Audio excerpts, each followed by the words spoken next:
வணக்கம் மக்களே, நாம் இப்போ பார்க்க போகிறது பிடி கொடுக்காத விஜய் தாவேகாவை கை கழுவிய பாஜக. அண்ணாமலை சொன்ன வார்த்தை, இனியும் வாய்ப்பில்லை. இது போன்ற சுவாரஸ்யமான தகவல்களை தெரிஞ்சுக்கொள்ள நம்ம சேனலை சப்ஸ்கிரைப் பண்ணி லைக் பண்ணி பெல் பட்டனை ப்ரெஸ் பண்ணிக்கோங்க. அப்போ தான் நாம் போடுற வீடியோஸ் எல்லாம் நோட்டிஃபிகேஷனாக வரும். கரூர் விவகாரம் மூலமாக தாவேகா தலைவர் விஜயை நெருங்கிவிட முடியும் என்று பாஜக கணித்திருந்த நிலையில் அது கைகூடவில்லை என்று எதிர்பார்க்கப்படுகிறதுனே சொல்லலாம். நாங்கள் என்ன தாவேகாவின் மார்க்கெட்டிங் அதிகாரிகளா என்று அண்ணாமலை கொந்தளிப்பதன் மூலமாக பாஜகவுடன் இணைய விஜய் விரும்பவில்லை என்று விவரம் அறிந்தவர்கள் கூறுகின்றனர்னே சொல்லலாம். கரூரில் விஜய் பிரச்சார கூட்ட நெரிசலில் சிக்கி 41 பேர் உயிரிழந்த சம்பவம் நாடு முழுவதும் அதிர்ச்சியை ஏற்படுத்தியதுனே சொல்லலாம். இந்த விவகாரத்தில் தாவேகா தலைவர் விஜய்க்கு பாஜக நேரடியாகவே ஆதரவு தெரிவித்தது. தாவேகா தலைவர் விஜய் அவர்கள் தங்களின் கொள்கை எதிரியாக பாஜகவை கூறி வரும் நிலையில் பாஜக அந்த கட்சிக்கு ஆதரவு அளித்தது பல்வேறு தரப்பினர் மத்தியிலும் குழப்பத்தை ஏற்படுத்தியுள்ளதுனே சொல்லலாம். அது மட்டும் இல்லாமல் உடனடியாக பாஜக தரப்பில் தங்களின் எம்பிக்கள் குழுவையும் கரூருக்கு அனுப்பி விசாரணை செய்தது.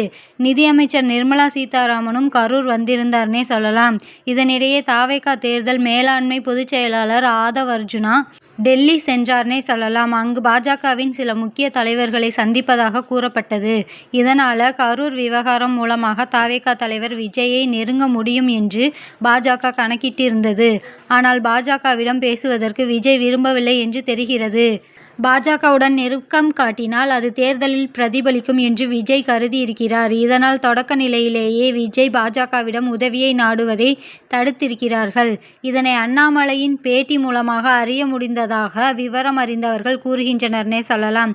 ஏனென்றால் கரூர் சம்பவம் நடந்த சில மணி நேரங்களிலேயே விஜய்க்கும் தாவேகாவுக்கும் ஆதரவாக எக்ஸ் தளத்தில் அண்ணாமலை பதிவிட்டிருந்தார்னே சொல்லலாம். இதன் பின் பாஜகவினர் அனைவரும் ஒரே குரலில் விஜய் மீது தவறு இல்லை, திமுக மீதுதான் தவறு என்று கூறி வந்தனர்னே சொல்லலாம்.